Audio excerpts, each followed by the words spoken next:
Assalamualaikum warahmatullahi wabarakatuh. Halo teman-teman semuanya. Perkenalkan, saya Afrida Risa Alia dengan NIM 2310 1252 20016 dari kelas 1A. Kali ini saya akan menjelaskan tentang pengelolaan data untuk memenuhi tugas mata kuliah Matematika SD 1. Oke, mari simak penjelasannya. Oke, hari ini saya akan menjelaskan tentang pengelolaan data. Jadi sebelum kita memasuki lebih dalam tentang pengelolaan data, pertama-tama, tahukah kamu apa itu data? Jadi data itu adalah keterangan yang diperoleh berdasarkan fakta. Kemudian data juga adalah kumpulan informasi yang diperoleh dari suatu pengamatan. Informasi ini bisa berupa angka, lambang, atau keadaan objek yang sedang diamati. Kemudian, pengelolaan data. Pengelolaan data ini terjadi karena kita pertama mengumpulkan data.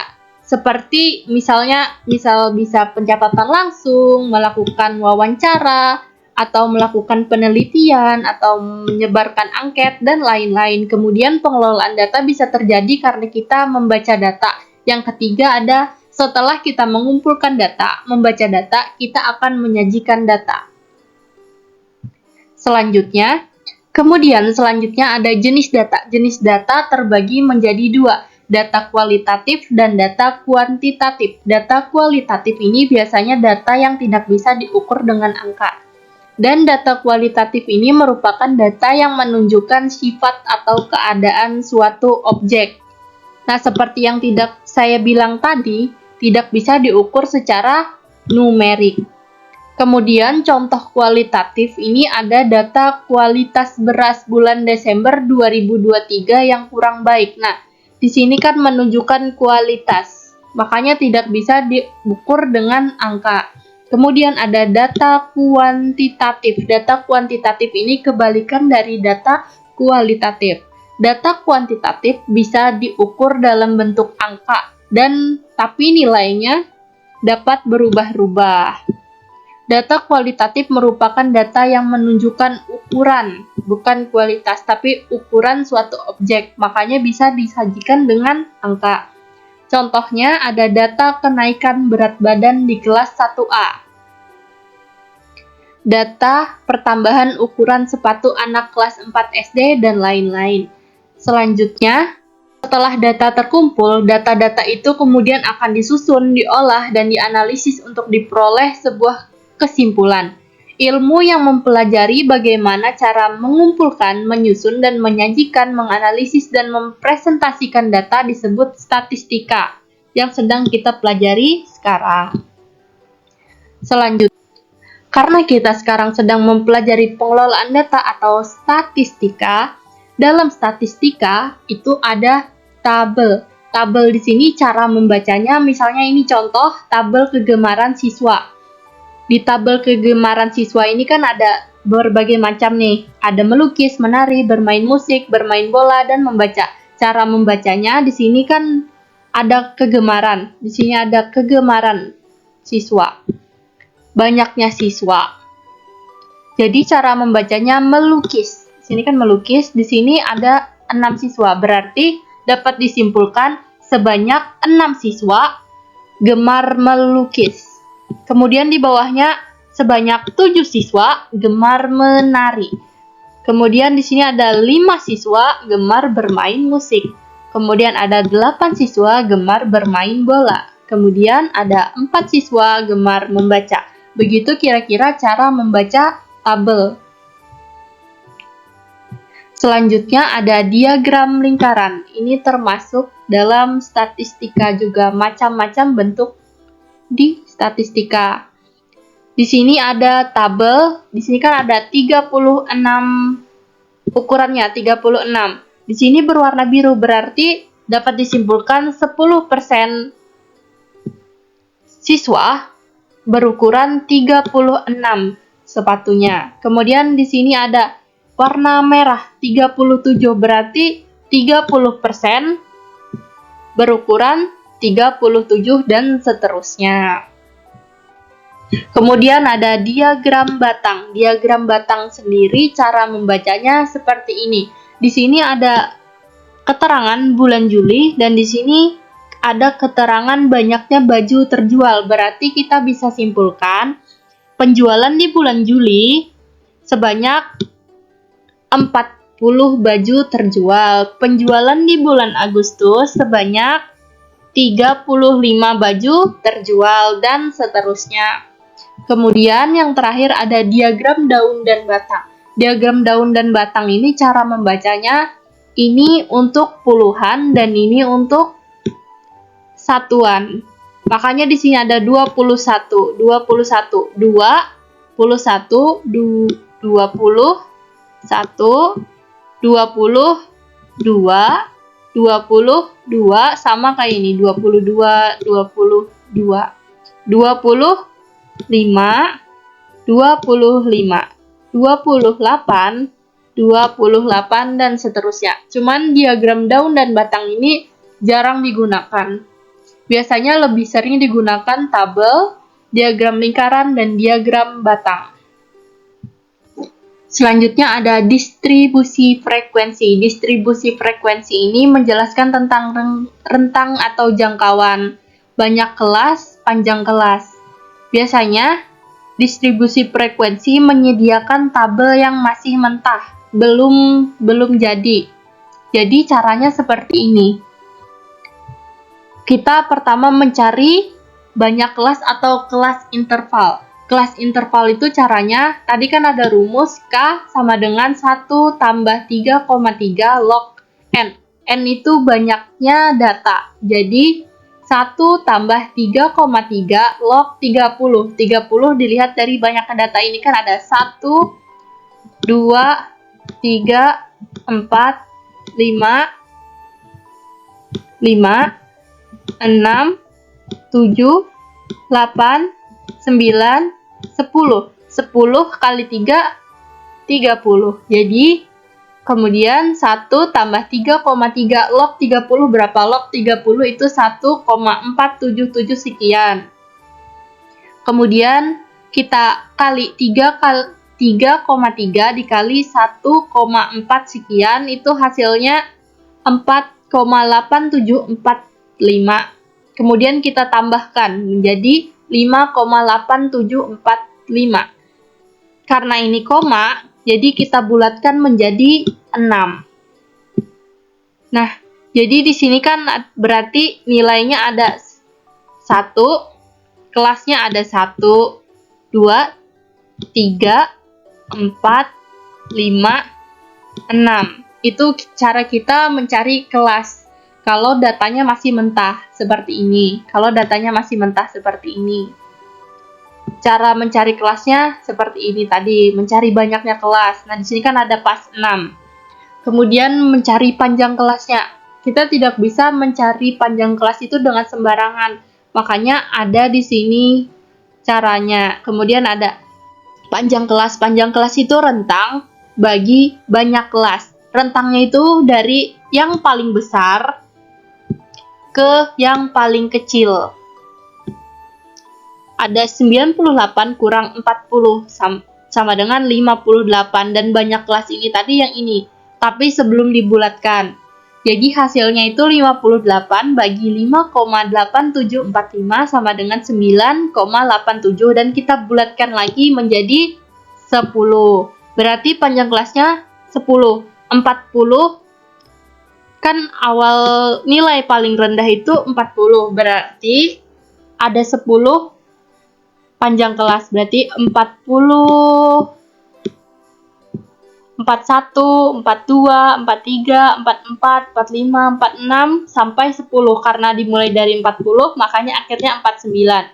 50, 59, 60, 69, 70, 79, 80, 89, 90, 99. Frekuensinya kita cari dengan di sini kan 40 sampai 49 berarti 40 masuk, 42 masuk, 47 masuk, 49 masuk, 50 masuk.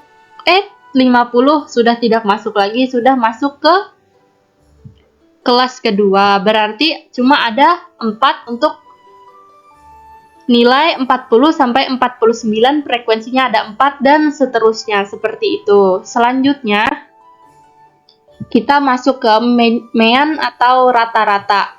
Mean atau rata-rata ini mencarinya beda-beda.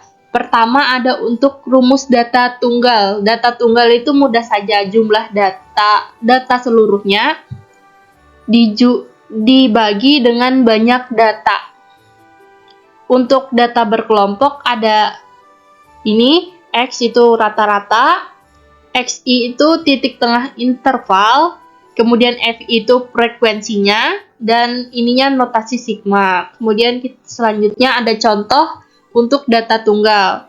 Di sini hitung rata-rata dari 5, 5, 5, 8, 9, 4, 5, 3. Di sini kan kita jumlah semuanya 5 tambah 5, 10, 15.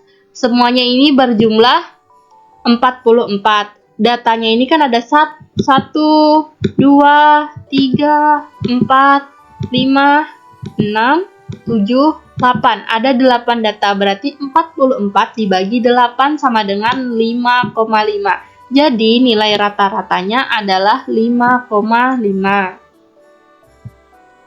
Kemudian ada median. Median ini sama dengan kuartil 2. Median adalah suatu ukuran tendensi pusat yang menggambarkan nilai tengah dari suatu dataset.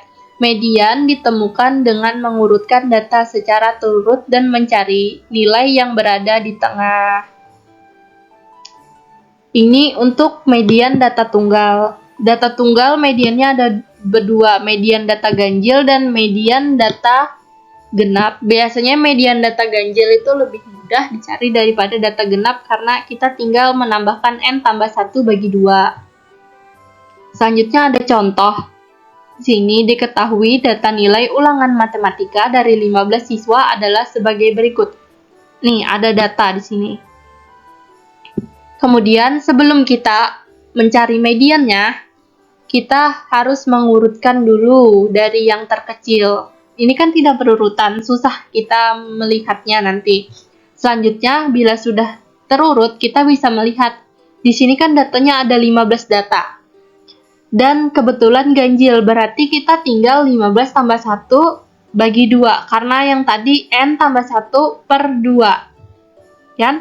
Nah, makanya dari itu jadi dapat 16 bagi 2. Sama dengan 8. Berarti nilai median adalah nilai yang ke-8. 1, 2, 3, 4, 5, 6, 7, 8. Dan di data ke-8 itu ada nilai 70. Selanjutnya, modus. Modus ini biasanya data yang sering muncul. Kalau misalkan datanya ganjil, sama aja sih. Misalnya datanya ini, masing-masing bilangan itu munculnya ada 2 angka yang munculnya sama-sama banyak seri, berarti itu modusnya ada 2. Selanjutnya, contoh modus. Contoh modus nih, ini kan datanya tidak berurut, berarti kita urutkan terlebih dahulu. Di sini kelihatan nih, yang paling sering muncul angka 7 atau angka 8. Oh, angka 8 karena 7 cuma 1, 2, 3, 4, 5 dan 8 ada muncul sebanyak 6 kali, berarti modusnya angka 8. Kemudian kuartil 1, 2, dan 3. Kuartil data tunggal itu seperti ini. Dan kemudian data kelompok seperti ini. Bisa dilihat. Kemudian varians dan simpang baku. Varians adalah ukuran keragaman data yang mengukur seberapa jauh titik-titik data dari rata-rata, sedangkan simpangan baku atau standar deviansi adalah nilai statistik yang dimanfaatkan untuk menentukan bagaimana sebaran data dalam sampel serta seberapa dekat titik data individu ke mean atau rata-rata dari sampel. Nah, varians dan simpangan baku ini nih agak mirip. Varians itu begini. rumusnya. Nah, perbedaannya dengan simpang baku cuma di akarnya. Semuanya sama kecuali di akar. Dan akar pangkat ini. Begini. Dan selanjutnya ada varians dan simpang baku. Tadi kan sudah saya jelaskan bahwa varian dan simpang baku itu mirip-mirip. Nah, ini contohnya. Di sini ada soal nilai, sini ada frekuensinya, di sini ada X1. X1 ini dari 44 sampai 48. Di situ kan isinya ada 44, 45, 46, 47, 48. Nah, yang di tengah itu ada 46. Makanya X1-nya 46. Di sini 49 sampai 59. Yang di tengah-tengah kebetulan karena ini 5 saja jumlahnya 51 yang di tengah-tengah dan seterusnya. Kemudian untuk mencari mean atau rata-rata data berkelompok kan beda dari data tunggal. Ada nih rumusnya F1 kali X1 sama dengan F1. Nah, F1 kali X1, F1 3 kali 46 sama dengan 138. 5 kali 51 sama dengan 255 dan seterusnya. Sudah dapat kita semua itu, kemudian frekuensinya kita jumlahkan nih. Jumlahnya 40 data. Kemudian ada F1 kali X1 itu kita jumlahkan juga hasilnya jadi 2360. Kemudian kita masukkan ke dalam rumus. Di sini F1 kali X1 tidak perlu lagi kita memasukkan yang satu-satu ini. 138, 255 langsung saja hasilnya. 2360 dibagi nih. Semua jumlah frekuensinya kan 40, berarti 2360 dibagi 40 sama dengan 49. Selanjutnya, untuk menentukan variasi atau ragam, kita bisa mencari pertama dengan X1, karena di rumus nih kan ada nih. Di rumus ada X1 kurang X. Begini caranya. X1 ini 46 dikurang X nih. Itu kan tanda rata-rata tuh di situ. Nah, X1 46 dikurang 59 hasilnya min 13. Kemudian 51 dikurang 59 hasilnya min 8 dan seterusnya. Kemudian lagi nih, ini kan belum dikasih pangkat. Kita bikin lagi di sebelah ini tabel yang sudah dikasih pangkat untuk memudahkan kita. X1 yang ini saja, min 13, kita pangkatkan 2. 13 dikali 13 sama dengan min 13 dikali min 13 sama dengan 169. Min 8 pangkat 2 sama dengan 64. Min 3 pangkat 2-nya 9 dan seterusnya. Kemudian kita kalikan dengan frekuensi. 169 dikali 3 sama dengan 507 nih. 3 frekuensi. 5 dikali 64 nih, 64 sama dengan 320 dan seterusnya. Setelah itu kita jumlahkan dan ketemulah hasilnya 1740. Pas di rumus, nah 1740 itu nilai hasil akhirnya. Kemudian yang untuk yang 1N, N ini yang ini, frekuensi, jumlah frekuensi semua. Jadinya 1/40 dikali 1740 hasilnya 43,5. Kemudian karena simpang baku tadi cuma berbeda di akar pangkatnya ini kan. Nah, makanya simpang baku S itu varian, jadinya sama dengan akar varian pangkat 2 sama dengan nih 43,5 akar 43,5 sama dengan 6,5954. Karena terlalu banyak bisa kita bulatkan menjadi 6,6. Jadi ragam atau variansnya itu bernilai 43,5, sedangkan simpang bakunya itu bernilai 6,6. Selanjutnya ada contoh data berkelompok. Tadi kan belum saya jelaskan tentang data berkelompok, baru data-data tunggal. Di sini ada soal nih. Tabel berikut menyajikan data waktu perjalanan mahasiswa kelas 1A PGSD dari rumah atau kos menuju ke kampus. Di sini ada rentangnya nih. 1 sampai 10. 11 sampai 20, 21 sampai 30. Berarti di sini ada 10 rentangnya. Frekuensinya ini dapat dari pendataan mahasiswa kelas 1A PGSD. Bisa kita cari jadinya X1 tadi kan yang di tengah-tengah, karena ini 10 jadi 5,5, karena 10 data jadi 5,5, 15,5, 21, 25,5 dan seterusnya. F1 frekuensi dikali X1 2 kali 5,5 sama dengan 11. 9 kali 15,5 sama dengan 139,5 dan seterusnya. Kita jumlahkan, frekuensinya ada jumlahnya 60. Kemudian jumlah dari F1 kali X1 semuanya ada 2395. Pertama kita menentukan mean. Mean tadi enak saja, dari jumlah F1 kali X1 dibagi ini jumlah frekuensi. Jadi 2395 dibagi 60 sama dengan 39,97.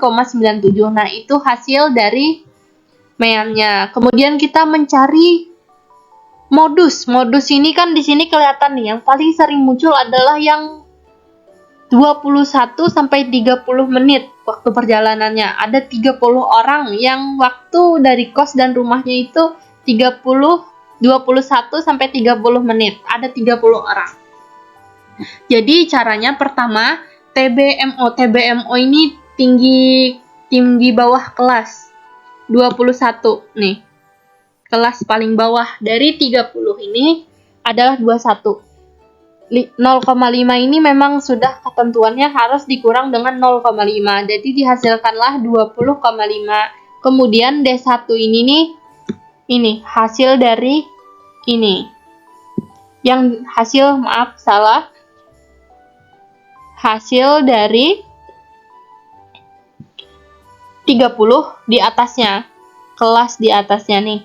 9. Makanya 30 kurang 9 kita dihasilkan 21. Sedangkan D2 itu yang di bawahnya, yang 16. Kelas di bawahnya 30. Berarti 30 kurang 16 sama dengan 14. Kemudian tadi kan ada saya singgung sedikit tentang rumus modus. Rumus modus itu TBMO. TBMO yang ini tadi tambah D1 per D1 tambah D2 dikali P. P itu panjangnya ini 1 sampai 10, berarti panjangnya ada 10. 20,5 tambah 21 per 21 tambah 14 dikali 10. 20,5 tambah 210 dibagi 35. 210 dibagi 35 sama dengan 6. Jadi 20,5 tambah 6 sama dengan 26,5. Nih hasil nilai modusnya. Selanjutnya ada kuartil bawah. Kuartil bawah tadi ada juga rumusnya di depan. X1 sama dengan 1 per 4 kali N. 1 per 4 ini memang ketentuan untuk kuartil bawah. Dan N ini nih nilai frekuensinya. Jadi 1 per 4 kali 60 sama dengan 15. Berarti kita cari 2 tambah 9 itu sama dengan 11. Berarti belum memenuhi untuk kuartil bawah. Tambah lagi 30, 41, berarti sudah lewat. Berarti kuartil satunya tepat di 30 ini. Jadinya TBQ1 sama dengan 21 dikurang 0,5. Sama dengan 20,5. FK itu yang di atas, nilai di atas dari 30-nya. Dari nilai kuartil 1 ini. 2 tambah 9. Makanya hasilnya 11. FQ1 ini ia yang 30 ini.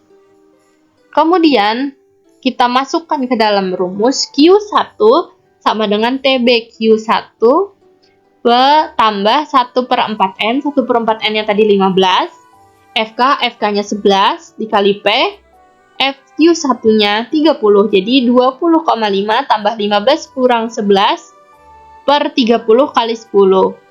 Dihasilkanlah, sudah bisa kita lihat sendiri ya, dihasilkanlah 21,8 dari hasil penjumlahan semua. Kemudian data kuartil tengah dan Q2. Data kuartil tengah dan median ini sama. 1/2 dikali N. 1/2 kali N. 60. 60 ini dapat dari N tadi. Dan hasilnya 30. Berarti 2 tambah 9, 11. 41 berarti sama. Kuartil 2 dan kuartil 1 berada di 30. Nah, 21, 20,5. FK-nya sama kayak yang kuartil 1 tadi, 11, dan FQ2-nya sama, 30. Cuman kita hitung lagi. TBQ2 1/2 kan 1/2-nya 30. Nah, perbedaannya di sini. Tadi kan kuartil 1 kan 15, sedangkan kuartil 2 kan 1/2. Kuartil 1 1/4, maka dihasilkanlah 30 ini. Dihitung dan hasilnya 26,8. Selanjutnya ada kuartil 3. Kuartil 3 ini ketentuannya memang 3/4. Jadi 3/4 dikali 60 sama dengan 45. 2 ditambah 9, 11. Ditambah 30, 41. Kurang nih dari 45. Jadi kita tambah lagi 16. Jadi kuartil itu tidak boleh kurang tetapi boleh lebih. Jadi kuartil 3 berada di 16. Makanya di sininya TBQ3-nya sama dengan 31 dikurang 0,5 dihasilkan 30,5.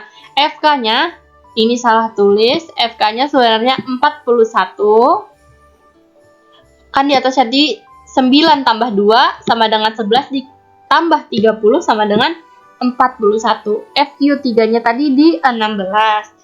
Kita masukkan ke dalam rumus Q3 sama dengan TBQ3 tambah 3/4N kurang FK per FQ3 dikali P sama dengan 30,5 tambah 45 kurang 41 per 16. FQ3-nya tadi 16 per 16 dikali 10 dihasilkan 30,5 tambah 4. 45 kurang 41 dihasilkan 4 per 16 dikali 10 dihasilkan 40 per 16 ditambah 30,5. Jadi hasilnya 30,5 tambah 40 per 16 dihasilkan 2,5. Jadi hasilnya 30,5 tambah 2,5 sama dengan 33. Jadi hasil kuartil 3, kuartil atas atau kuartil 3 adalah 33.